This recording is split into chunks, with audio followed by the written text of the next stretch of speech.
자, 안녕하세요. 저는 청소년을 위한 명연설 리뷰 오늘 10번째 컨텐츠를 이제 찍게 됐습니다. MBN의 윤범기 기자입니다. 반갑습니다. 지난 시간에 제가 다뤘던 게 도산 안창호 선생의 연설하고 그다음에 몽양 여운형 선생 연설 이제 다뤘잖아요. 그래서 오늘은 이제 국내 정치인 중에서 좀 우리 청소년들이 알아두면 좋을 만한 우리 청년 정치인이었던, 지금은 청년 정치인은 아니지만 청년 정치인이었던 이동학이라고 하는 그 사람의 연설을 한번 같이 보도록 하겠습니다. 일단 뭐 순서를 좀 말씀드리면, 일단 이동학 씨가 2015년 4월에 당시에 새정치민주연합이라고 하는, 지금 더불어민주당의 전신이죠. 지금의 여당의 전신인 새정치민주연합의 전국 청년위원장 선거에 나왔을 때 얘기를 좀 할 거고요. 네, 두 번째는 그 다음 해죠. 2016년에 8월에 청년 최고위원을 또 뽑았어요. 이때는 이제 더불어민주당으로 이름이 바뀐 이후였죠. 더불어민주당의 청년 최고위원을 뽑을 때 했던 연설 살펴보고, 그 다음에 이제 또 2016년에 총선이 있었죠. 그래서 2016년 총선의 유세차에서 그 유세를 하는 과정에서 했던 연설도 같이 살펴보도록 하겠습니다. 자, 그러면 먼저 도대체 이동학이 누군데, 이동학이 뭐길래 이동학의 연설이라는 걸 우리가 공부를 하게 됐느냐. 이동학 씨를 좀 소개를 해야 되겠죠. 이동학 씨는 자기가 지구촌장이라고 하는 직업을 스스로 만들어서 어머니한테 임명장을 받았다고 주장하는 이제 그런 청년 정치인입니다. 지금은 이거보다 약간 살이 빠진 걸로 그렇게 알려져 있습니다. 이때는 약간 볼륨이 있었네요. 1982년에 강원도 화천에서 태어난 친구예요. 당시에 아마 아버님이 직업군인이셔가지고 이때 이제 군복무를 여기서 하셨던 것 같아요. 그래서 이제 여기서 태어났고, 근데 아버님이 좀 일찍 돌아가셨어요. 일찍 돌아가셔서 어렸을 때는 태권도 선수였어요. 태권도 학생 선수. 우리 학생 선수들 어떤지 알잖아요. 되게 학교 잘 안 다니고 운동만 하는 거죠. 오로지 이제 운동으로 승부를 보겠다라고 열심히 했는데, 그래서 학교도 실업계 고등학교, 자동차 공고, 자동차를 전공하는 뭐 공업고등학교를 나왔다고 들었어요. 이제 뭐 그러니까 공부하는 사실은 담을 쌓고 운동으로 승부를 보려고 했던 거죠, 인생에. 근데 이제 문제는 뭐냐면, 우리나라 체육계가 요즘 이제 여러 가지 비리가 터져 나오는 거잖아요. 근데 당시에도 그래서 이 친구가 은메달만 7개를 땄다는 거야. 모든 대회에서 다 은메달을 따는 거야. 물론 이제 실력이 2등이라 은메달일 수도 있겠지만, 어떤 의미겠어요? 이미 다 1등, 금메달을 딸 사람은 다 내정이 돼 있고, 심판들이 다 승부 조작하고, 그렇게 해서, 물론 이제 본인의 주장입니다. 정확하게 검증한 건 아니고요. 그렇게 해서 계속 은메달만 따니까, 이 체육계 안 되겠다. 이 체육계에 있어가지고는 정말 공정하게 자기 뜻을 펼칠 수 없겠다고 생각을 해서 이제 그만두고 이제 대학을 진학하게 되죠. 근데 이제 대학에 가서 일단 먼저 간 건 군대를 간 거였어요. 사실은 아버지가 직업군인으로 일을 하다가 국가유공자로 돌아가셨기 때문에 원래는 군복무가 면제 가능한 청년이었어요. 그래서 군대를 원래 안 가도 되는 거였는데, 이따가 연설에도 나오겠지만 본인의 주장에 따르면 어떻게 직업군인의 아들로서 군대를 안 갈 수가 있느냐. 그래서 아버지를 생각해서 해병대를 자원 입대했다는 거야. 원래 그냥 일반 현역이면 안 가도 되는데 굳이 해병대를 자원 입대해서 다녀왔고, 그리고 만 21살의 젊은 나이에 열린우리당이라고 하는, 지금의 더불어민주당의 전신이 새정치민주연합이고, 새정치민주연합의 전신이 민주통합당이고, 민주통합당의 전신이 대통합민주신당이라는 거였고, 그거의 전신이 열린우리당이거든요. 그러니까 나니까 이거 다 알지. 이거 보통 사람들은 사실 알기 쉽지 않아요. 근데 그 열린우리당이라고 하는 이름을 쓸 때 21살에 입당을 하게 되는 거죠. 지금은 아마 여러분 청소년들 요즘은 정치 활동 많이 하니까 청소년기부터 입당하려고 알아보는 친구도 있고 그럴 거예요. 요즘은 입당을 법으로 못하게 해놨지만. 근데 이 당시에는 21살에 정당에 입당한다는 건 굉장히 특이한 일이었어요. 미친 거 아니야? 도대체 시민운동을 한다면 또 몰라. 무슨 젊은 애가 정당에 입당해? 약간 그때 많은 사람들이 의아하게 생각하던 시절인데, 본인의 이제 얘기에 따르면 열린우리당 창당대회를 할 때 의자를 나르는 아르바이트를 했다는 거예요. 근데 의자 나르는 아르바이트를 하면서 이제 창당대회를 본의 아니게 지켜보게 됐잖아요. 근데 거기서 연사들이, 무대 위에 올라간 정치인들이 연설하는 걸 듣고 너무 매료가 된 거야. 그 현장에. 그 연설에 매료가 돼서 이거 나도 한번 해봐야 되겠다 라고 해가지고 그 자리에서 바로 입당원서를 쓰고 가입을 했다라는 게 이제 본인이 얘기하고 있는 입당 경위입니다. 그 21살에 입당을 했으니까 아무래도 당 경력이 길어지게 되죠. 자연스럽게. 일반 다른 당원들에 비해서. 그래서 이제 새정치민주연합 혁신위원회라는 걸 하게 되고, 혁신위원이라는 게 비상지도부 같은 거예요. 비대위. 그래서 사실은 이게 일종의 당 지도부가 된 거죠. 요 지도부가 되는 사연이 된 연설을 좀 이따가 설명을 해드릴게요. 이 친구가 이 새정치민주연합이라는 당시로선 제1야당, 굉장히 집권 가능성이 높은 제1야당의 당 지도부에 들어갔다는 게 사실은 굉장히 인상적인 정치 경력이라고 할 수 있고, 그 다음에 또 그 여세를 몰아서 2016년에 총선에 출마를 했었죠. 어디에 출마했는지는 좀 이따 설명하겠습니다.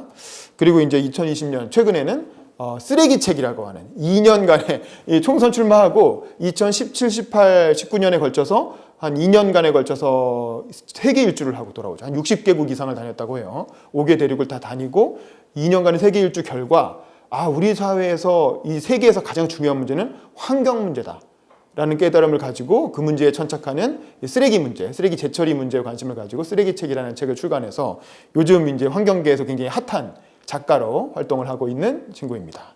자, 그러면 이 친구가 이 인생에서 제일 튀는 부분은 뭐냐면 여기죠. 새정치민주연합 혁신위원이라는 거예요. 여기까지는 다 자기 선택으로 이렇게 한 거야. 사실 입당까지도 자기가 그냥 의지만 가지면 누구나 다 입당을 할 수 있잖아요. 입당을 막진 않으니까. 근데 문제는 어떻게 당 지도부가 됐느냐. 그것도 한 30대 중반에 어떻게 보면 젊은 나이에 이 당 지도부에 들어가게 된 사연이 사실은 이 연설, 오늘 배우려고 하는 연설과 관계가 된 겁니다. 이걸 제가 청소년들한테 강조하는 이유는 누구나 어떻게 보면 이렇게 보통의 평범한 청소년길을 거친 청년도 사실은 이런 계기를 통해서 정치적으로 뭔가 자기 인생의 돌파구를 열 수 있다라는 걸 제가 설명을 드리려고 이 연설을 한번 가져와 본 건데, 자, 이 당시에 2015년에 새정치민주연합이라고 하는 당에서 청년위원장이라는 거 뽑게 됩니다. 근데 이제 우리 청소년들은 청년위원장이 뭔지 잘 모를 거예요. 청년위원장이라는 건 이제 당내에 있는 여러 가지 부문위원회 중에서 청년 분야를 담당하는 위원회의 장을 뽑는 거죠. 그러면 청년위원장이니까 되게 청년이 할 것 같잖아요. 사실 그렇지 않아요. 되게 일반적으로 정당의 청년위원회는 아저씨들이 합니다. 그래서 되게 청년의 나이가 만 45세에서 50세까지를 청년으로 규정하는 당도 많고, 그래서 대개 어떻게 보면 국회의원이 되기 직전에 청년이나 혹은 국회의원이 된 40대 청년이 이제 주로 청년위원장을 하는 거예요. 이전의 역사적인 정당의 청년위원장들 주로 그런 사람들이었고, 그래서 2015년에 새정치민주연합에서 청년위원장을 뽑을 때도 그런 사람들이 나온 거예요. 여기 나온 사람들의 면면을 보면 저 끝에 이렇게 활짝 웃고 계신 분이 정호준 의원이라고 서울 중구에서 3대째 국회의원을 하는, 할아버지도 국회의원, 아빠도 국회의원, 아들도 국회의원인 거죠. 손자도 국회의원. 그래서 정호준이라고 하는 사람이 3대째 국회의원으로서, 3대 국회의원이니까 좀 젊은 나이에 국회의원이 되긴 했죠. 40대였고. 이분이 청년위원장 후보로 나왔고 가장 유력한 후보였죠. 그리고 나머지 뭐 청년 사업하시는 분들도 있고, 근데 척 봐도 왜 늑수그레 하고 약간 이제 외모상으로 저게 청년? 약간 갸우뚱하잖아요. 근데 저 끝에 있는 사람은 이제 김광진 의원이라고 지금 청와대에서 청년 비서관을 하는, 근데 이 친구는 이미 국회의원이었어요. 그 전 총선에서 청년 비례대표로 국회의원에 당선돼서 이미 국회의원을 하고 있는 거죠. 그러면 이 두 명은 이미 국회의원이고 나머지는 청년 사업을 하시면서 정치 준비를 하시는 분들이었어요. 이 중에는 뭐 치킨집을 굉장히 크게 해서 설렁탕집이죠. 설렁탕집을 굉장히 크게 해서 돈을 많이 버신 준재벌급 청년 사업가도 있었고, 그런데 여기 가운데 이동학이라는 청년이 뜬금없이 들어가 있는 거죠. 이 친구는 아까 말한 것처럼 21살에 입당해서 한 거라고는 당내에서 그냥 활동한 것밖에 없어. 그래서 이제 대학생위원회라는 걸 만드는 과정에도 참여를 했고, 그래서 이제 당내에서 활동한 청년들은 이동학이라는 친구를 좀 알았죠.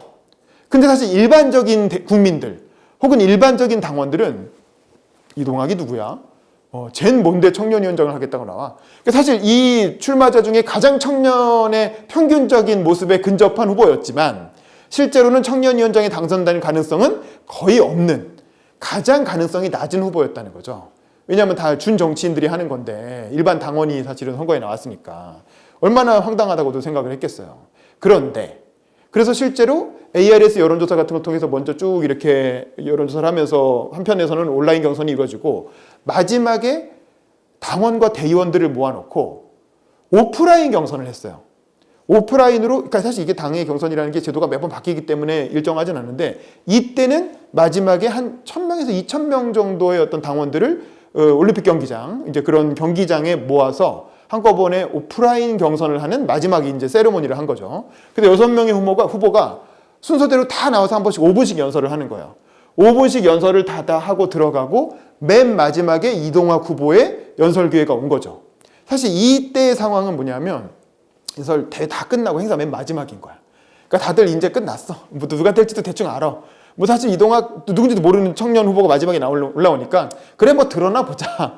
뭐 제가 뭐 어떻게 하건 말건 어차피 승부는 났어. 이제 뭐 크게 신경 안 쓰지만 그래도 한번 드러나 보자라고 들어보는데 여기서 이제 벼락 같은 충격적인 결과가 나오게 되는 거죠. 자, 그 연설을 한번 우리가 같이 보도록 하겠습니다. 한 5분 정도 되는 짧은 연설인데 제가 중간중간에 끊으면서 좀 설명을 드릴게요. 자, 이 당시에는 아무도 이 연설이 그렇게 중요한 연설이라고 생각하지 않았기 때문에 제대로 각 잡고 찍은 사람이 없어요. 이건 방송에서 취재도 안 했고. 그래서 이 지지하러 갔던 청년 하나가 캠프원이 뒤에서 이렇게 핸드폰으로 찍은 거야. 근데 그 영상이 조회수가 7,000회가 넘어가는 거야. 7,000회가. 되게 일반적으로 되게 유명한 김대중 노무현 연설도 아닌데 유튜브에서 이렇게 7,000회 조회수 나오는 거 쉽지 않거든요. 그만큼 뭔가 이례적인 연설이었다는 거죠. 자, 한번 현장 분위기를 느낄 수 있는 연설을 한번 들어봅시다.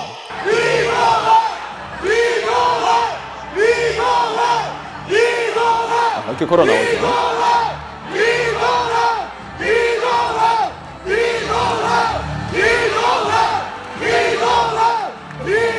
공손하게 인사도 하고. 자, 이렇게 해가지고 연설이 시작됐는데 이 소리 지르는 건 이제 그 캠프원들끼리만 소리 지르는 거예요. 전체적으로 한 50명 정도가 모여서 자기들끼리 소리 지르고 있는 거예요. 거기서 찍으니까 이제 환호가 많이 들어갔는데 이게 노란색으로 같이 이렇게 해가지고. 자, 그러면 이런 상황에서 여러분이라면 아까 지금 경선의 상황을 설명했죠. 여러분이 후보야. 여러분이라면 도입부를 어떻게 하겠어요? 제가 지난번에 오바마 연설 강의를 하면서 연설문을 쓸 때 가장 중요한 건 뭐라 그랬습니까? 도입부라 그랬죠. 도입부. 5분짜리 연설이면 30초 안에 승부를 봐야 되는 거예요. 30초 안에 이 사람 얘기 내가 한번 들어보고 싶다. 이 사람 얘기 들으면 내가 뭔가 좀 재밌을 것 같은데? 듣고 싶다. 이런 느낌을 확 줘야 계속 듣게 되는 거죠. 만약에 30초 안에 주의가 흐트러지면 어떻게 되겠어요? 그 사람들은 어떻게 돼요? 핸드폰을 보기 시작한다는 거죠. 그래서 카카오톡을 꺼내거나 페이스북을 꺼내거나 유튜브를 넘기기 시작하는 거죠. 그러면 그건 망하는 연설이라고 했죠. 그럼 이동학이라는 청년은 도대체 이 연설의 도입부를 어떻게 구성했는가? 어떻게 해야 30초 안에 자기를 잘 모르는데 이 사람이 김대중도 아니고 노무현도 아니고 아무도 모르는 사실은 정치 신인이 갑자기 이런 전 당원들이 쳐다보고 있는 당의 어떤 대의원들 그래도 중요한 권리를 가진 당원들이 모여있는 자리에서 어떻게 주목을 받았을까? 자, 도입부 한번 여러분 잘 들어보세요. 자, 이렇게 시작을 합니다. 실업과 신용 불량의 늪에 빠진 대한민국 실신 청년을 구출하고자 이 자리에 섰습니다. 새로운 동학 강단의 기수 34살 진짜 청년 이동학입니다. 자, 이렇게 시작을 합니다. 일단 젊기 때문에 목소리가 크고 뭐 파워풀하고 뭐 이런 태도도 그렇지만 이 연설의 당시 제목은 실신 청년 구출 작전이었어요. 우리가 내부적으로 제목이 이거다라고 막 발표하지 않았지만 내부적으로 정한 제목, 이 컨셉이죠. 실신 청년 구출 작전. 그때 당시에 유행했던 말이에요. 실신 청년이라는 게. 그러니까 실업과 신용불량에 빠졌다. 실업과 신용불량에 빠진 청년이라고 해서 실신 청년이라는 말이 그 당시 언론에서 이렇게 유행어처럼 나오는 말이었거든요. 그래서 거기서 따와서 실업과 신용불량에 빠진 청년들을 구하기 위해 이 자리에 섰다. 34살 진짜 청년 이동학이다 라고 소개를 하는 거죠. 일단 도입부에 일단 진짜 청년이라는 건 아까 말한 것처럼 다른 후보들과 확실히 비교되는 그런 어떤 그 평범한 청년의 어떤 모습에 가장 가깝기 때문에 그렇게 진짜 청년이라는 이제 컨셉을 잡은 거죠. 자, 그리고 우리 청년위원회 자산인 후보 형님들께 박수 한번 부탁드립니다. 우리 형님들 다 결혼하셨습니다. 저도 결혼하고 싶습니다. 자, 이 부분이 이제 그 얘기했잖아요. 제가 도입부에 인상적으로 들어갈 때 청중과의 거리를 좁히는 게 굉장히 중요하거든요. 한국의 청중들은 기본적으로 적대적이에요. 앞에 누가 나와서 얘기하기 시작하면 팔짱 이렇게 끼고 그래 뭐 어떻게 하나 들어보자 이렇게 가는 거거든요. 그러면 청중과 가까워져야 돼. 그걸 심리학에서는 래퍼를 형성한다 그러죠. 청중이 나에 대한 어떤 적대감, 거리감을 무너뜨리고 어떻게 하면 청중과 빨리 친해질 것인가를 고민해야 되는데 그럴 때 가장 좋은 방법은 유머예요. 유머. 웃겨주는 거야. 도입부의 청중을 한번 웃겨주면 그 거리감과 적대감이 무너집니다. 그러면서 가까워지면서 저 사람이 친근감을 느끼기 시작하는데 그 유머 중에 가장 쉽고 편한 방법이 뭐냐면 자학 개그야. 자학 개그. 나 뛰어나고 뭐 위대한 사람이야. 나 서울대 나왔어. 이거보다는 이제 저 결혼 못했어요. 여기 계신 다른 후보님들 다 결혼하셨는데 전 아직 결혼 못했습니다. 저도 하고 싶습니다.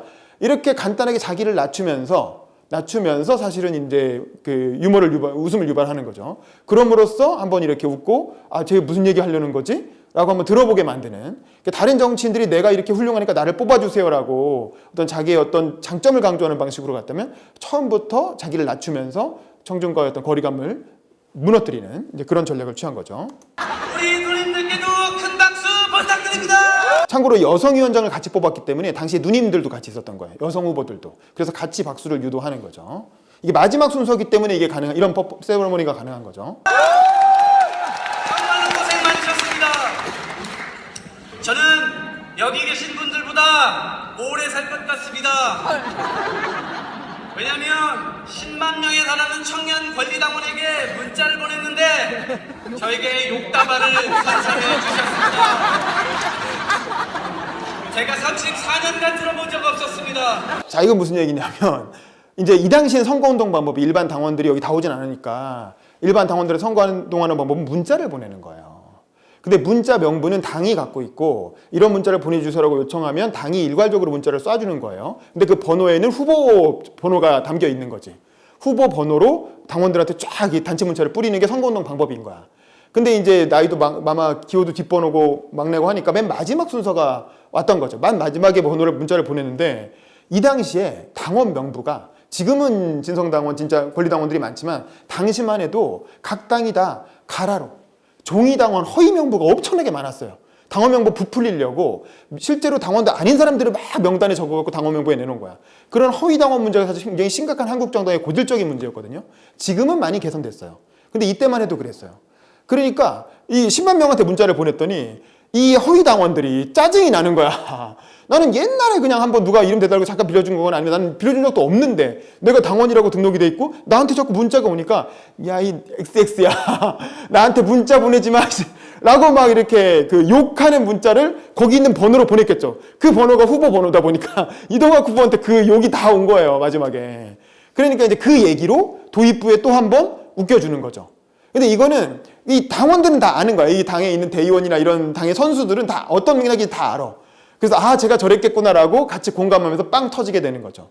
이러면서 도입부에 확 하고 경계심을 무너뜨리는 겁니다. 내가 탈당했는데 왜 문자를 자꾸 보내느냐? 입당한 적 없는데 왜 문자를 보내느냐?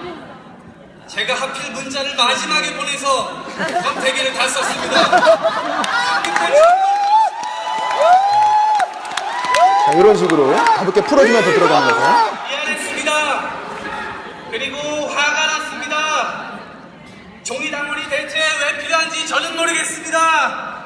제가 청년위원장이 되면 진짜 당원인지 아닌지 확인하겠습니다.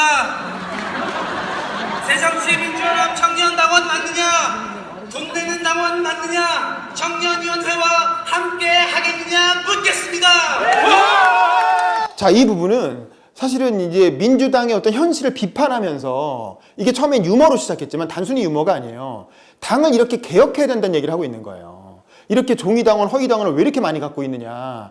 당원 명부를 하나하나 확인해서 허위당원을 다 배제하고 진짜 당원만 남겨서 제대로 된 대중정당의 기틀을 만들겠다는 얘기를 이 당내 선거기 때문에 이게 이슈가 되는 거죠.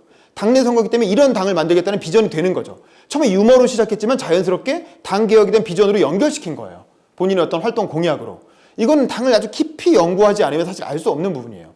이게 당을 21살에 입당해서 10년 이상 당원 생활을 했기 때문에 이게 문제라는 걸 알고 그걸 절감했기 때문에 사실 이런 워딩이 연설문의 앞부분에 나올 수 있었던 거죠. 아마 외부에서 정치인 되고 나서 입당한 분들이나 국회의원 되고 나서 그때 국회의원 되면서 입당한 사람들은 이런 당의 현실을 잘 모르죠.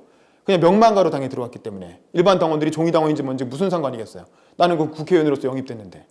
그래서 이런 것들이 사실은 이제 일반 당원으로 오랜 경험에서 우러난 그런 안목이었다는 거고. 종편에 나오는 정치 평론가들은 비웃으며 이렇게 얘기할 겁니다. 과연 그 정당에 함께 돈 내면서 활동할 청년 당원이 있겠느냐? 저는 말하겠습니다. 여기 이 자리를 봐라. 멀리서 한달음에 달려오신 청년 여성 당원들이 있다고 말입니다. 자, 이 부분은 뭐냐면 오바마 연설에서 차용한 거예요. 오바마 연설에 보면 그 유명한 부분이 있잖아요. 킬링 파트. It's not the Asian America, it's not the Latino America, it's the United States of America. 그 부분 바로 직전에 오바마가 뭐라고 하냐면 저 뉴스 채널에 나오는 폭스뉴스 같은 데 나오는 스핀 닥터들, 이른바 뭐 정치 전문가라는 사람들은 그렇게 민주당, 공화당, 뭐 빨간주, 파란주 하면서 갈라치기를 하려고 하는데 그런 사람들에게 내가 오늘 할 말이 있다라고 하면서 미국에는 공화당의 미국, 민주당의 미국이 따로 있는 게 아니라 미합중국이 있을 뿐이다 라고 하는 게 바로 그 부분이거든요. 그게 오바마 연설의 2004년 전당대회 연설의 아주 킬링 파트인데 그 파트를 오마주한 거예요. 연설문을 쓸 때 그 오바마 연설을 염두에 두고 이 부분에서 우리나라 종편도 마찬가지잖아요. 종편 정치평론가 하는 사람들이 나와서 민주당은 어디 호남이 지지층이고 미통당은 뭐 대구가 지금 국민의힘이죠. 지금 대구 경북이 지지층이고 뭐 이렇게 자꾸 갈라치기를 하는데 그런 정치평론가들에게 하는 얘기가 일반적으로 하는 얘기가 야 걔네 우리나라 정당에 무슨 당원이 있어. 다 종이당원이고 허수당원이지. 우리나라 사람 중에 정신 똑바로 먹히는 사람들이 누가 당원 활동을 해. 이런 식으로 이제 냉소적으로 바라본다는 거죠. 그런 사람들의 일반적인 인식에 대해서 여기에 사실 수천 명의 이미 1000명, 2000명의 당원들이 모여있는 상황이잖아요. 여기 있는 당원들을 봐라. 실제로 주말 오후에 휴일에 자기 시간을 내서 이렇게 멀리 달려와서 투표하러 온 사람들이 있다라고 얘기하는 건 이건 뭐냐면 어떤 종편에 나오는 정치평론가들에 대한 비판이기도 하면서 여기 모여있는 청중들을 칭찬하는 거죠. 그럼 생각해보세요. 청중이 칭찬받으면 기분이 좋겠어요? 나쁘겠어요? 당연히 기분이 좋죠. 기분이 나를 칭찬해주는 사람에 대해서 호감이 생기겠어요? 안 생기겠어요? 당연히 호감이 생기죠. 이렇게 해서 점수 따는 거예요. 처음에는 자기를 낮춰서 유머로 점수를 따고 당의 개혁 방안을 얘기하고 그 다음에 청중을 칭찬하는 거야. 여기 와 계신 여러분들이 진짜 이 당의 주인이다 라는 메시지로 이어지는 거죠. 우리가 주인입니다. 대한민국의 주인은 우리입니다. 우리가 이 당의 주인입니다. 청년위원회의 주인은 우리입니다. 우리가 실업과 신용불량에 빠진 청년들 구하러 갑시다. 이 대목이 사실 이 연설의 이제 가장 핵심 메시지라고 할 수 있겠죠. 이 보면 아무도 이동학이 당의 주인이라고 생각하지 않았어요. 당의 주인은 아까 말한 3대째 국회의원인 정호준 의원이나 청년비례로 국회의원 된 김광진 의원이나 이런 어떤 현역 정치인들, 국회의원들이 당의 주인이라고 생각을 하지. 거기에 더해서 대통령 후보나 뭐 현직 대통령이나 이런 사람들이 당의 주인이라고 생각하지. 누가 이동학 같은 청년 당원을 혹은 여러분 같은 청소년 나중에 당원이 된다면 일반 당원을 누가 당의 주인이라고 생각을 합니까? 그 당시만 해도. 근데 바로 이런 일반 당원의 가장 근접한 후보가 나와서 이 당의 주인은 우리입니다. 우리가 바로 대한민국의 주인이고 이 당의 주인입니다 라고 외치는 거예요. 그걸 보니까 그걸 바라보는 이 일반 당원들, 한 표 딱 찍으려고 온 그 일반 당원들의 마음이 어땠겠습니까? 굉장히 뭔가 그 일체감이 느껴지면서 하면서 이제 뭔가 깨달음을 주게 되는 거죠.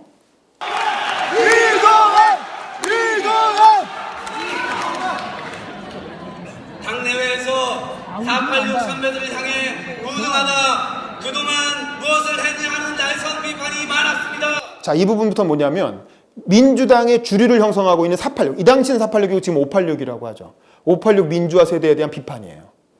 사실 이 메시지도 굉장히 중요하죠. 민주당은 사실은 586이 만들어서 지금까지 끌고 가고 있는 정당이죠. 근데 그 주류 세력을 비판하는 거예요. 그 밑에 세대가. 이게 사실 쉬운 얘기겠어요? 이런 얘기를 하기가 사실은 그렇게 정치인으로서 쉽겠어요. 이건 굉장히 용기가 필요한 거죠. 주류에 대해서 아래 세대가 비판하는 거. 그렇기 때문에 어떤 태도로 어떤 내용으로 비판하냐도 굉장히 중요하죠. 자, 한번 들어보세요. 왜 그런지 생각해봅시다. 486 선배들은 아스팔트에서 20대 젊은 시절을 보냈습니다.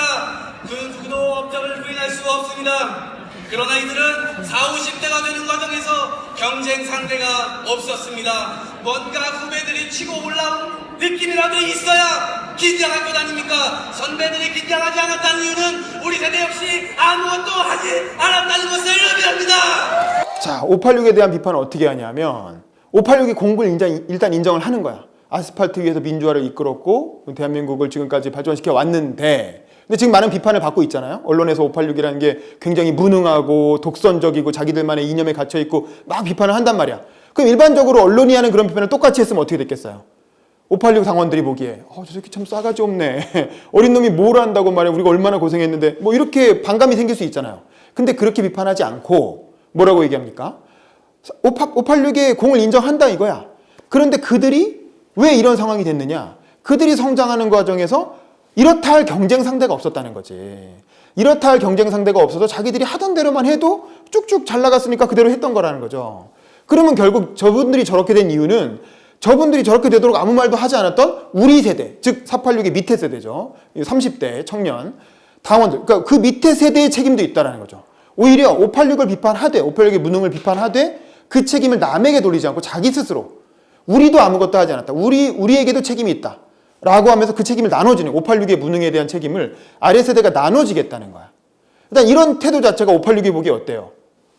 기특한 거지, 기특한 거지. 일단은 뭐, 우리 비판하려고 그러네? 뭐라고 비판하지? 언론, 뭐, 조중동이하듯이 그렇게 비판하려나? 라고 했는데, 그게 아니라 공을 인정하면서 본인들의 역할을 오히려 얘기를 하니까, 이런 식으로 이렇게 얘기를 하나? 이런 생각이 들면서 이제 조금 신선하게 보이는 거죠. 자, 그러면서.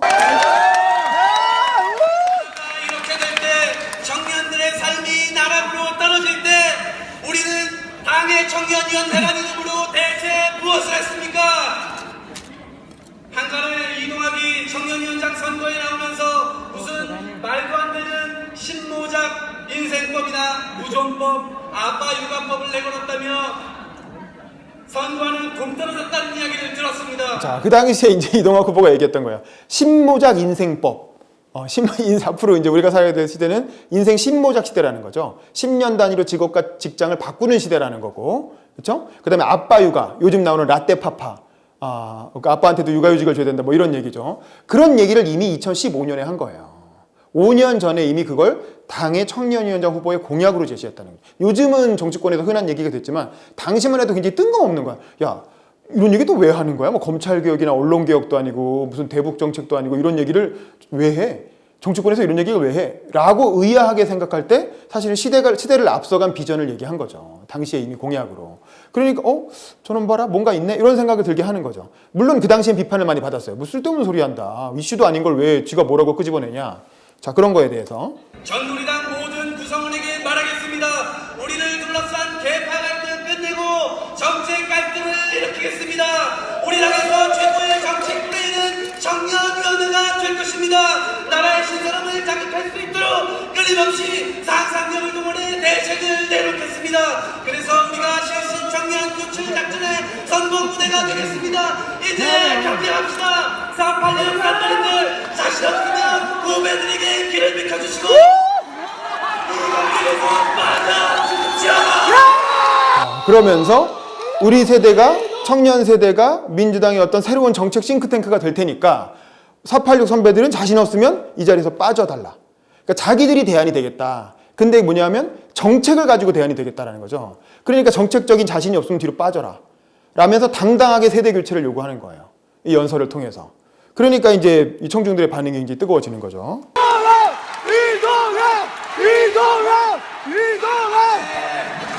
안에 우리가 주인공이 되는 청년당을 만듭시다. 우리도 유럽처럼 30대 국회의원, 40대 청년 장관들이 탄생할 것입니다. 청년이 복지장관을 왜 못합니까? 산업부 장관을 왜 못합니까? 교육부 장관은 왜 못합니까? 여기 있는 김관진 의원들부터 제가 국방부 장관으로 밀어드리겠습니다.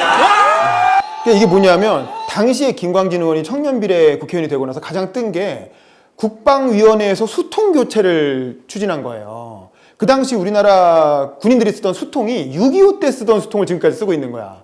그래서 물을 넣으면 냄새가 나가지고 먹을 수가 없어. 그리고 물 줄줄 새고. 이게 무슨, 근데 이제 이 국방 예산이라는 게 다 무기 사거나 장군들 월급 올려주거나 이런 데만 많이 들어가고 뭐 골프장 짓는 데만 들어가고 실제로 일반 사병들의 어떤 처우 개선 혹은 어떤 그 장비 개선에는 별로 쓰이지 않았던 거죠. 근데 김광진 의원이 국방위원회 국정감사장에서 그런 걸 빵빵 터뜨려서 유명해졌거든요. 그러니까 근데 이제 김광진 의원이 그 유명세를 가지고 지금 청년위원장 선거를 나온 거예요. 근데 이동학 후보의 말은 청년 국회의원이 왜 꼭 청년위원장만 하려고 그러느냐. 국방 분야에서 그렇게 그 대박을 치고 전문성이 생겼으면 차라리 그냥 국방부 장관을 해라. 30대 국회의원이 왜 국방부 장관을 하면 안 되냐. 오히려 발상을 바꿔서 바로 그냥 장관으로 도전하라는 거죠. 청년이니까 청년위원장만 하려고 하지 말고. 그러니까 이렇게 하면서 국회의원들은 이 풀에서 놀지 말고 더 큰 풀로 가라. 라고 이제 이렇게 오히려 밀어주는 그런 방식으로 야 나는 청년 국회의원이지만 내가 더 이렇게 갈라치는 게 아니라 오히려 더 좋은 데로 가시고 청년위원장은 나 같은 진짜 청년에게 양보해라. 이런 메시지를 던진 거죠. 자, 이런 것들이 이제 보는 사람들로 하여금 저 친구 되게 스케일이 크구나. 이런 생각을 하게 만드는 거죠. 여기 있는 여성 의원님들 준비해 주십시오. 우리는 아직도 여성 장관이 부족합니다. 여성 정치인이 부족합니다. 또 여성위원회 선거 마치겠습니까? 여성 정치인으로 굉장히 인기를 끄는 비결이 됐죠. 것입니다. 5년을 준비하겠습니다. 10년을 준비하겠습니다.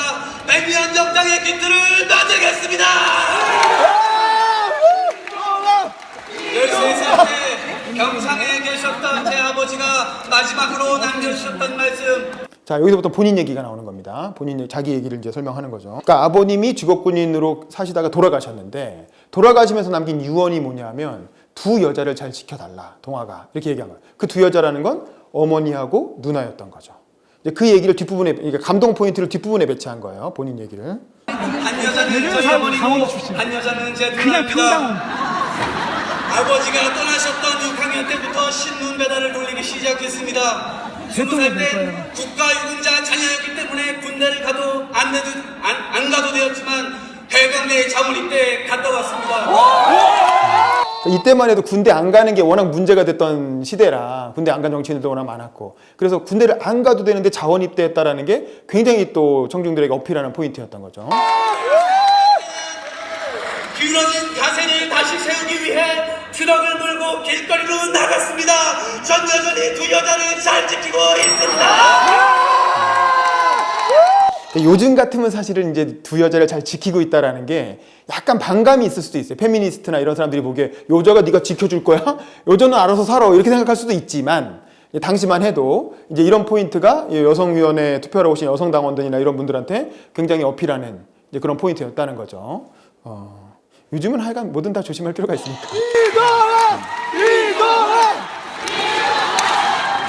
전 국회의원도 아닙니다.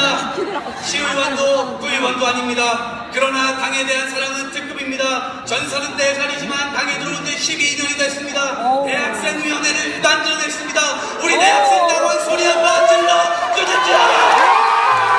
이 대학생위원회 또 활동했던 사람들이 지금 캠프원으로 같이 이렇게. 후배들이 없어서 아직까지 지역에서 막내를 벗어나고 있지 못한 40대 형님들 도와주십시오. 이 동작이 30대 청년들이 들어오고 싶은 청년위원회 만들어. 이 마지막은 뭐냐면 하나하나 호명하는 거예요. 여기 와 있는 청중들을 아까 대학생위원회, 제가 대학생위원회 같이 만들었으니까 대학생위원 여러분 소리 질러 주시니까 같이 소리 지르고, 그 다음에 40대 청년, 그 대학생위원은 아닌 기존 청년위원회 멤버들한테도 한 번 더 이렇게 호소하고, 이렇게 하나하나를 와 있는 청중들을 하나하나 바라보면서 호명하는 거죠. 그러면서 저 친구가 우리한테 직접 말을 걸고 있구나. 거기 와 있는 사람들이 다 그걸 느낄 수 있게끔 마지막에 이제 호명하는 걸로 소통을 하는 겁니다. 누나들 도와주세요. 이 동생 화끈하지 않습니까? 시청년 노출 작전 여러분과 함께하고 싶습니다. 동학혁명, 진짜 청년, 저 이동학과 함께 이뤄봅시다. 이렇게 해서 지금 딱 끝나죠. 마지막에 종을 땅 치는 순간 딱 끝난 거예요. 그러니까 이렇게 시간을 정확하게 지키는 것도 사실은 또 굉장히 정치인에게 중요한 포인트인데, 이 연설은 아주 모범적으로 시간도 깔끔하게 지킨 거죠. 자, 이 연설이 물론 이 선거에서 이동학 후보가 당선되진 않았어요. 자, 이 선거에서 결과는 아까 말한 그 3대째 국회의원이라고 했던 정호준 의원이란 분 있잖아요. 그분이 당선이 됐습니다. 그분이 당선이 됐는데 이동학 후보가 당시 3등을 했고, 근데 이제 오프라인 선거에서 요 선거의 득표 결과는 이동학 후보가 1등이었어요. 근데 문제는 이 당시 선거운동이 50% 이상이 이미 온라인에서 이루어지고, 그 다음에 이제 오프라인에서 50% 이렇게 해서 합산하는 방식이었는데, 오프라인에서 1등을 해도 온라인에서 워낙 이미 무명의 후보였기 때문에 온라인에서 거의 득표를 못한, 다른 후보들에 비해서는 거의 득표를 못했고, 오프라인에서만 압도적인 표를 받았기 때문에 최종적으로는 1등을 못한 거죠.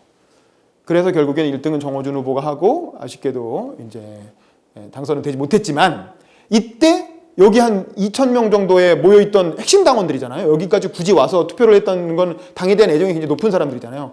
그 사람들의 마음속에 이동학이라는 이름이 딱 박힌 거예요. 저 친구 인물인데?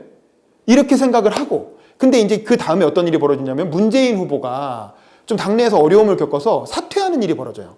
당 지도부가 자꾸 보궐선거에서 자꾸 선거에서 지니까 이 지도부로는 도저히 당이 이끌 수 없다고 생각해서 다 같이 사퇴하고 혁신위원회라고 하는 비상지도부가 열리게 되거든요. 그 비상지도부가 열릴 때 우리가 되게 혁신위원회 만들면 어떻습니까? 막 이렇게 노인 대표도 하나 들어가고 여성 대표도 하나 들어가고 무슨 기업인 대표도 하나 들어가고 다양하게 들어가잖아요. 그중에 청년 대표도 하나 들어가야 될 거 아니에요. 그래서 그 전에 박근혜 전 대통령이 비대위원장을 할 때 이준석이라고 하는 또 손수조라고 하는 청년 정치인을 영입해서 비대위원으로 임명해서 되게 재미를 봤거든요. 인기를 끌고. 그런 컨셉으로 민주당도 청년 대표가 하나 들어가야 되는데 일반적으로는 뭐 청년 기업인이라든가 무슨 연예인처럼 유명세를 탄 청년이라든가 이런 사람을 아마 영입했겠죠. 근데 이 당시에는 이 연설을 통한 이변으로 혁신위원회 임명이 된 겁니다.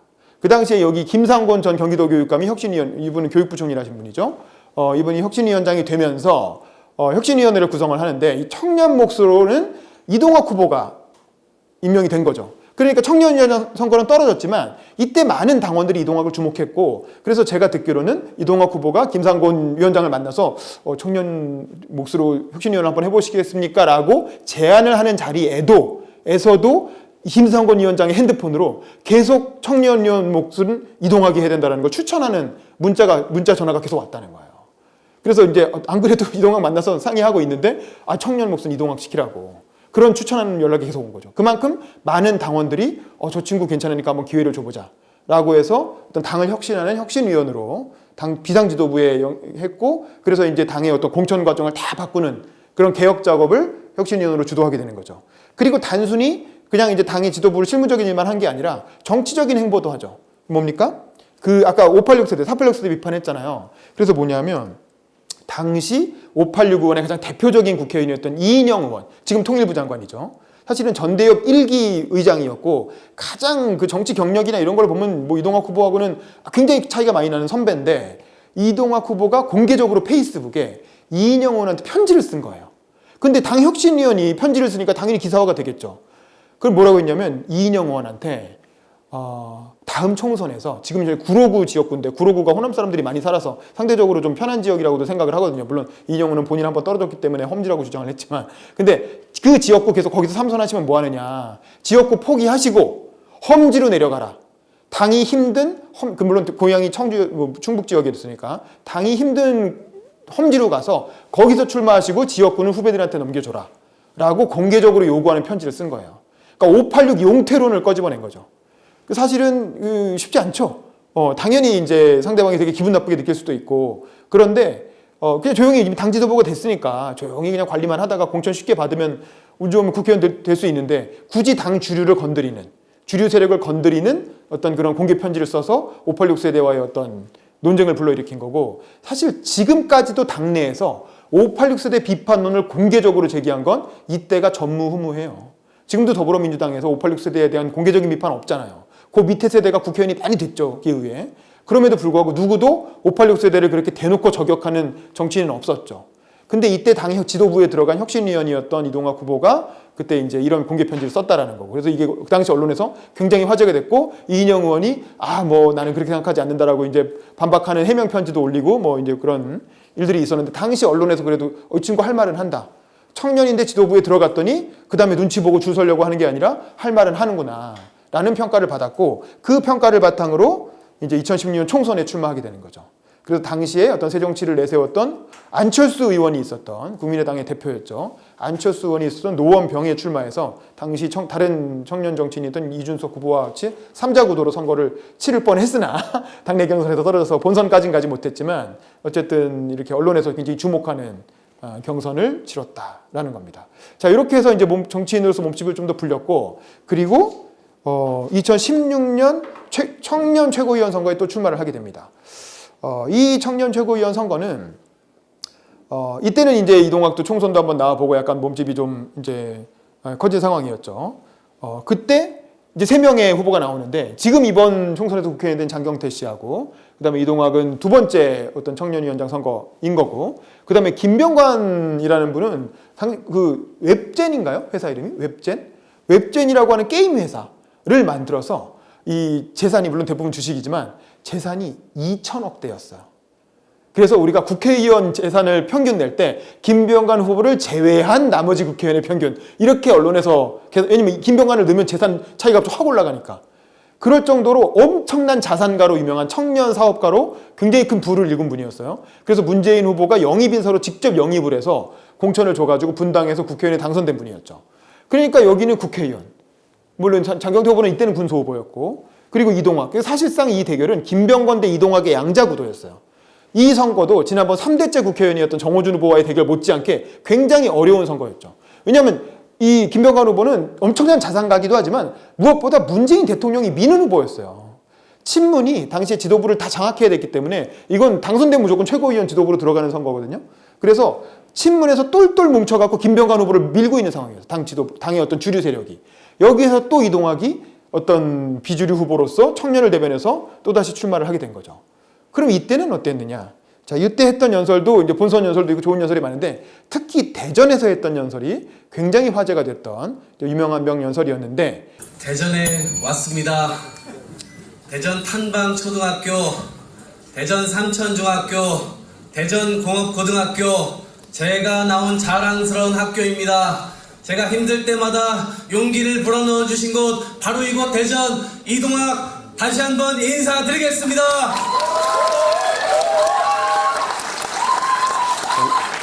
이번 영상은 아까 거보다 훨씬 화질이 좋죠. 이번에 그 2년간 또 이렇게 위상이 달라진 거야. 이런 영상을 찍을 수 있는 후보가 된 거예요. 그때는 사실 핸드폰으로 이러고 찍었는데 이제는 좀 시간이 지나니까 누가 이렇게 사람이 붙어서 이렇게 찍어준 거죠. 그 붙으신 분이 여기 계시고. 네.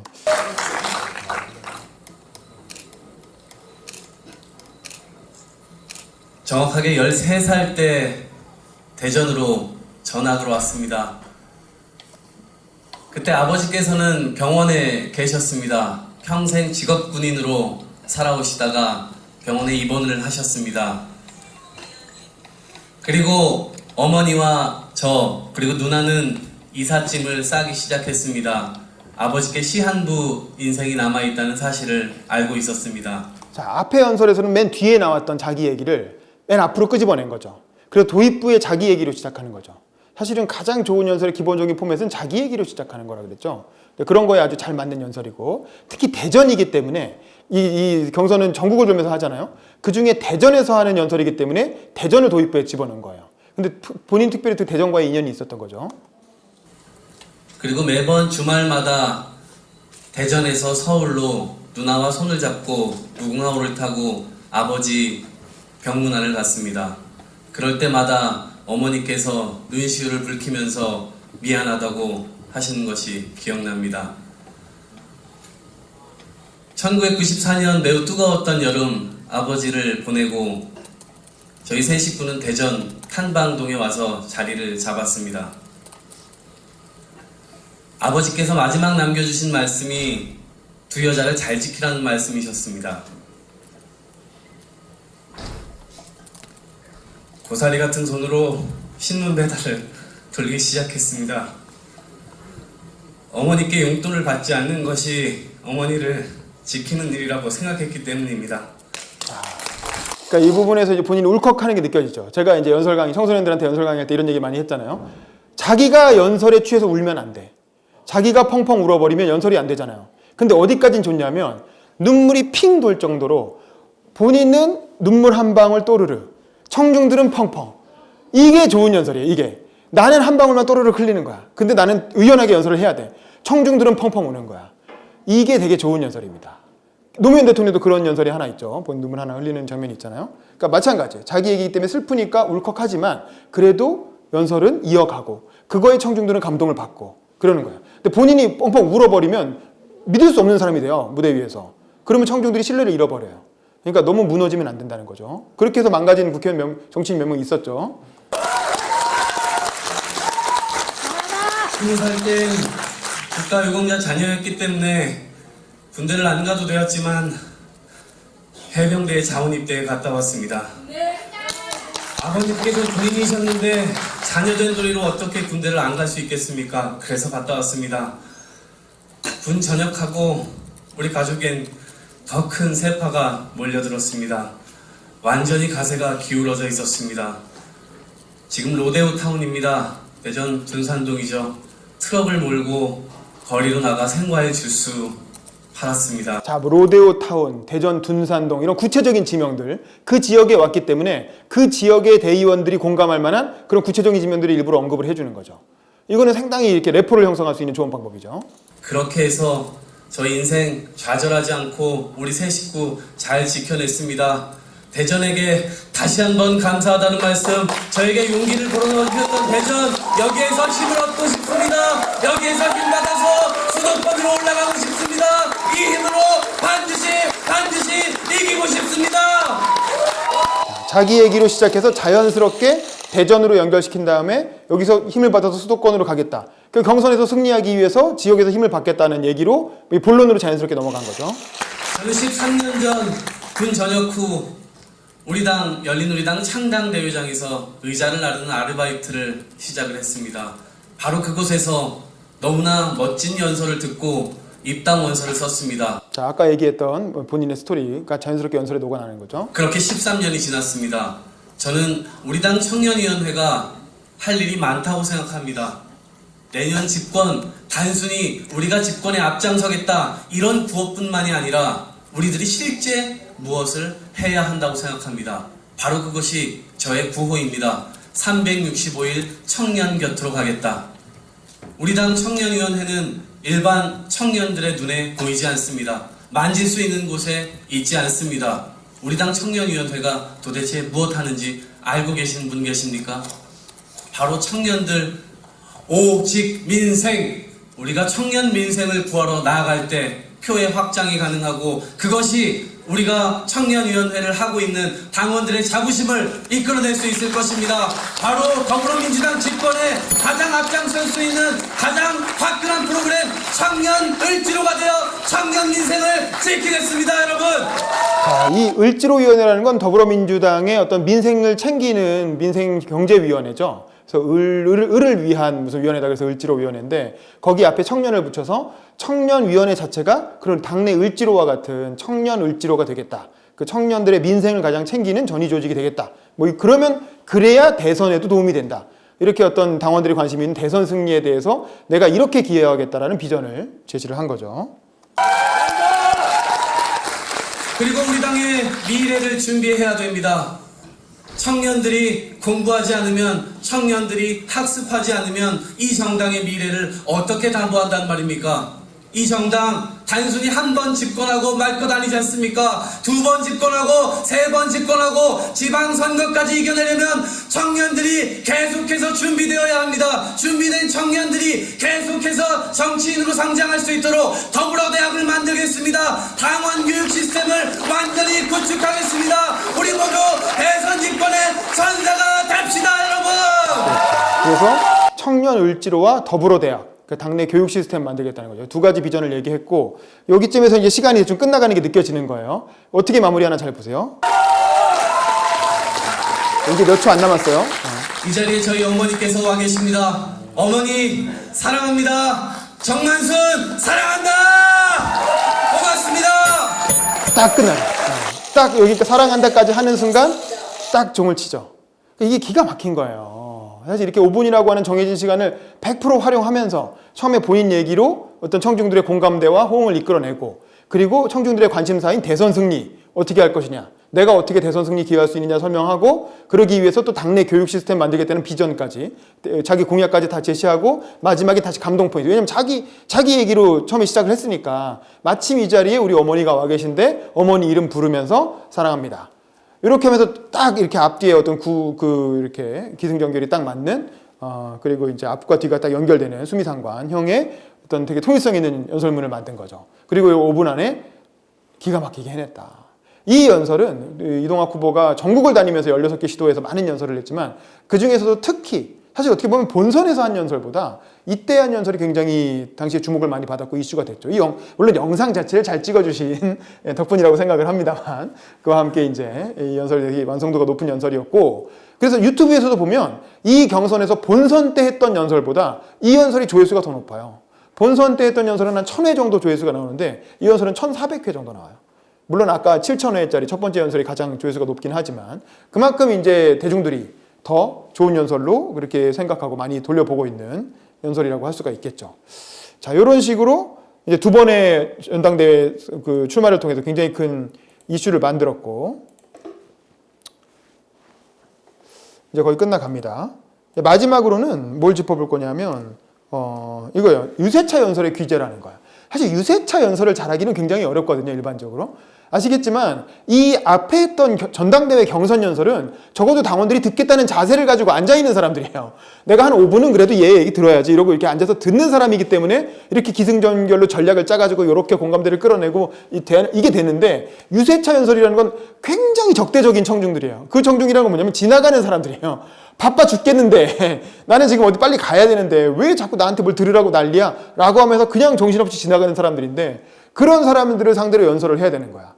그러니까 이동학 후보는 아까 말했던 2016년 총선에 출마한 다음에 거기서 경선에서 탈락했다 그랬죠. 근데 탈락했는데도 여기 보면 더 컷 유세단이라고 그래서 컷오프 됐다는 거야. 더불어민주당에서 컷오프 된 사람들의 유세단인 거예요. 그런 어떤 그 재밌는 이름의 유세단을 만들어서 그 유세를 이끄는 어떤 리더 역할을 했는데, 자, 이때 했던 연설이 너무 신기한 나머지 뉴스에 소개가 됐어요. 이게 사실 일반 유명한 후보도 아니고 일반 지원 유세한 그것도 국회의원도 아닌 사람의 연설이 이렇게 뉴스에 나오기는 쉽지 않잖아요. 이걸 한번 같이 보겠습니다. 예, 이번 총선에 출마하지는 않지만은 출마자만큼이나 눈에 띄는 인물들이 있습니다. 주연 같은 조연이라고나 할까요? 후보만큼이나 눈에 띄는 유세 지원군들 누가 있는지 한번 살펴보도록 하겠습니다. 그러니까 너무 신기한 나머지 뉴스를 일부러 따로 이렇게 꼭지를 뽑아서 만들 정도였는데, 이게 재밌는 게 한번 보세요. 신경민의 심장 아직도 뜨겁습니다. 신경민 끄떡 없습니다. 신경민 바로 지금 외치듯이 매일 아침 일어나서 신경민을 10번씩만 외쳐주십시오. 자기 전에 10번씩만 외쳐주십시오. 옆집 사람에게 다가가서 신경민을 외쳐주십시오. 신경민. 그러면 신경민이 당선됩니다, 여러분. 그러니까 신경민은 본인도 더불어민주당의 이동학 전 혁신위원인데요. 공천에 아쉽게 탈락한 이후에 더 컷 유세단으로 활동을 하고 있습니다. 뛰어난 말주변으로 지원단 역할을 톡톡히 하고 있다고 합니다. 앵커 출신인 신경민 후보 또한 이동학 전 의원의 언변에 좀 놀란 모습이죠. 그렇죠. 신경민을 놀라서 이렇게 쳐다보는 장면 보여주면서 이렇게 뉴스에 소개될 정도로 이 지원 유세가 되게 화제가 됐고, 또 유튜브에 보면 또 재미있는 30초짜리 연설도 있습니다. 이거 한번 보세요. 이거는 이제 손혜원 의원 지역구에 나와서 연설을 했을 때 그 장면인데 30초니까 한번 볼게요. 경선에서 너무나 큰 편차로 떨어진 바로 그 이동학입니다. 손혜원 언니 원하러 온 바로 그 이동학입니다. 여러분, 손혜원으로 바꿉시다. 정청래 좀 질리지 않습니까? 그 이원으로 충분합니다. 마포 이제 손혜원의 시대를 엽시다. 고맙습니다. 바로 옆에 정청래 의원이 있어. 정청래 의원이 있는데 이렇게 약간, 그러니까 이게 이 지역은 좀 특성이 있잖아요. 아마 청소년들은 모를 텐데 원래 마포을인가요? 갑인가요? 여기가? 마포을? 마포을 지역이 정청래 의원이 원래 지역구 국회의원이었잖아요. 근데 정청래 의원이 컷오프가 돼버려요. 당시에 김종인이란 분이 이제 지금 국민의힘 대표이신 분이 와서 정청래를 컷오프 시켜서 날렸단 말이에요. 친문의 대표주자라 막말도 많이 하고 그러니까 이미지가 안 좋다고 선거 전략상 날려버리니까 정청래 의원이 자기가 출마 못하는 게 너무 억울하지만 어쩌겠어요. 그렇다고 탈당하면 또 당적이 없어지니까 그러지 않고 자기랑 친했던 손혜원이라고 하는 홍보 전문가를 이 지역의 후보로 모시게 됩니다. 그러니까 지금 정청래 의원은 자기가 아쉽지만 출마를 못해서 한 번만 손혜원 의원한테 양보를 하겠다는 생각으로 손혜원 의원을 불러서 이제 이 지역에서 이제 선거운동을 도와주고 있는 상황인데, 이동학 후보가 와서 이제 지원 유세를 하면서 이렇게 얘기한 거예요. 손혜원 언니라고 하잖아요. 누님도 아니고 언니. 왜냐면 이제 여성 유권자들이 많이 응원을 하니까 그 유권자의 빙의에서 언니라고 일부러 불러준 거죠. 그래서 손혜원 언니를 응원하러 온 이동학입니다 라고 아주 큰 표차로 떨어졌습니다. 이렇게 자기를 낮추면서 오히려 호응과 유머를 유도하고, 그리고 나서 이제 뭐라고 합니까? 짧게 얘기해요. 어차피 유세차 연설은 사람들이 바쁘니까 순식간에 지나가는데 오래 붙잡고 있어서 5분짜리 연설을 할 수가 없는 거예요. 30초에서 1분 내에 인상적으로 뭔가 해야 되는 거예요. 아까 신경민처럼 신경민 이름만 계속 얘기하잖아요. 왜냐하면 바빠 죽겠으니까 후보 이름이라도 기억하라는 거죠. 이번에는 손혜원은 이게 정청래와의 관계가 그래 애매하고 미묘한데 거기서 이제 대놓고 정청래 좀 지겹지 않습니까? 이렇게 딱 직격탄을 날리면서 물론 그 자리에서 정청래, 손혜원 다 친한 사이고 이동학도 다 서로 친한 사이인데 친하고 신뢰하고 있기 때문에 사실 이런 약간 농담을 할 수 있는 거죠. 그러면서 분위기를 풀어주고 그러니까 이 맥락을 다 아는 사람들은 이걸 보고 빵 터질 수밖에 없는 그런 30초짜리 명연설을 한 거죠. 그러니까 유세차 연설은 이렇게 해야 돼. 어쩔 수 없어. 유세차에서 무슨 대단한 명연설 하겠다고 10분, 15분 떠들어봤자 아무도 안 들어요. 30초에서 1분 안에 인상적인 퍼포먼스로 확 청중들의 관심을 사로잡는 수밖에 없다라는 거죠. 근데 이동학 후보는 5분짜리 연설, 10분짜리 연설도 잘 해냈지만 이런 연설에서도 굉장히 장기를 발휘해서 뉴스에 소개가 되고 지금까지도 이렇게 일반 지원 유세가 이렇게 유튜브에서 화제가 되고 많은 사람들이 돌려보는 그런 경우가 어디 있습니까? 국회의원도 아니고 대통령도 아니고. 그래서 이런 어떤 연설 하나로 자신의 존재감을 정치권에 확 드러내서 그걸 통해서 이제 당내에 굉장히 큰 어떤 지지 기반을 만들었던 그런 케이스다라고 해서 제가 보여드렸고, 자 마지막으로 이제 끝내도록 할게요. 자 그래서 제가 언젠가 그 이동학 후보랑 얘기를 하면서 뭐 그런 얘기를 한 적이 있어요. 참고로 저는 첫 시간에 제가 소개드렸지만 저는 서울대를 나왔고 방송 기자를 하고 있고 뭐 스펙이 좋잖아요. 근데 이제 이동학 후보랑 얘기하면서 그런 얘기를 했어요. 너는 어떻게 이 험한 정치판에서 어떻게 지금까지 이렇게 살아남고 계속 활동을 하고 있냐? 여기 서울대 그랬더니 이제 이동학 후보가 저한테 그런 얘기를 하더라고요. 형, 서울대 스카이 나온 애들도 많고 뛰어난 애들 많은데 어떻게 이기겠어? 내가 이제 그런 후배들 많잖아. 그래서 나도 그런 애들한테 얘기를 해주는데 이렇게 얘기하는, 야 스카이 나온 애들 이기려면 별 수 없어. 무조건 말 잘하고 무조건 글 잘 쓰는 방법밖에 없어. 결국 말과 글로 이기는 수밖에 없다라는 거죠. 정치의 세계는 말과 글의 세계라는 거예요. 특히 민주주의의 세계는. 제가 첫 시간에 이런 말씀 드렸었죠. 민주주의자의 무기는 뭐냐라는 거예요. 우리가 군인은 세상을 바꾸기 위해서 총과 칼을 이용하죠. 재벌은 돈을 이용하죠. 그럼 민주주의자는 세상을 바꾸기 위해서 무엇을 이용합니까? 민주주의자의 무기는 무엇인가요? 민주주의자의 무기는 오로지 말과 글일 뿐이다라는 거죠. 이동학이라고 하는 후보는 아무것도 가진 게 없어요. 무슨 대단히 원래 돈이 많은 집안도 아니고 좋은 학벌과 배경을 가진 것도 아니고, 그런데 방금 지금까지 보여드린 것처럼 오로지 말과 글, 그게 합쳐진 게 연설이겠죠. 말과 글에 의존해서 아무것도 없는 청년 정치인이 당내에서 저렇게 인상적인 활동을 했고, 그걸 바탕으로 얼마 전에 세계 일주도 다녀오고 책도 출간해서 지금은 작가로 여기저기서 이제 불려다니면서 이제 강연하는 작가로 활동을 하고 있는 거죠. 언젠가 뭐 정치권으로 돌아올 수도 있겠죠. 그래서 제가 여러분들께 드리고 싶은 말은, 정치를 하고 싶다면 말과 글을 훈련해라 이거야. 말과 글을 훈련해서 말과 글의 달인이 되는 게 정치인이 되기 위한 가장 기본적인 전제 조건이다.